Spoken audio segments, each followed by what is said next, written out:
Le monde ne tourne pas rond. Avec l'insolite, Geoffrey vous le prouve. Hier sur M6 avait lieu le premier numéro d'une nouvelle émission qui s'appelle Marié au premier regard. Bah voilà, tout est dans le titre, hein. J'imagine Jean-Marie Le Pen participer à ça, Marié au premier regard. En même temps, il n'y a pas de deuxième regard du coup, donc...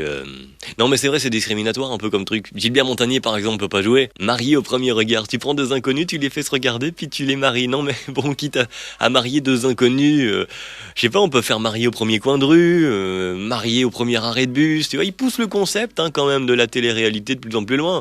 D'ailleurs, le prochain concept, je l'ai. Ouais, ce sera enceinte au premier soir. 12 candidates qui couchent le premier soir, soit la première candidate à tomber enceinte et repart avec UMST ou un bébé. Ah là là, marié au premier regard sur M6. Ah bon, entre ça et l'amour est dans le pré, faut quand même faire gaffe, hein. Si tu fais pas attention, tu te retrouves marié avec une vache. Non, puis, marié au premier regard. Si tu louches, bah t'es marié avec le mauvais candidat, quoi. C'est ballot. Le problème, c'est que moi j'ai des lunettes à double foyer.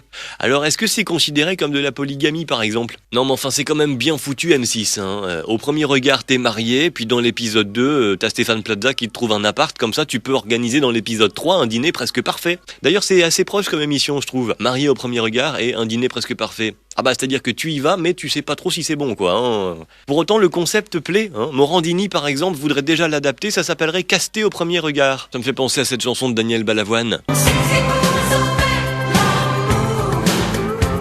Qu'est-ce qui pourrait sauver l'amour ? Bah pas M6 apparemment en tout cas, hein. Retrouvez cette histoire et d'autres sur la page Facebook L'insolite de Geoffrey.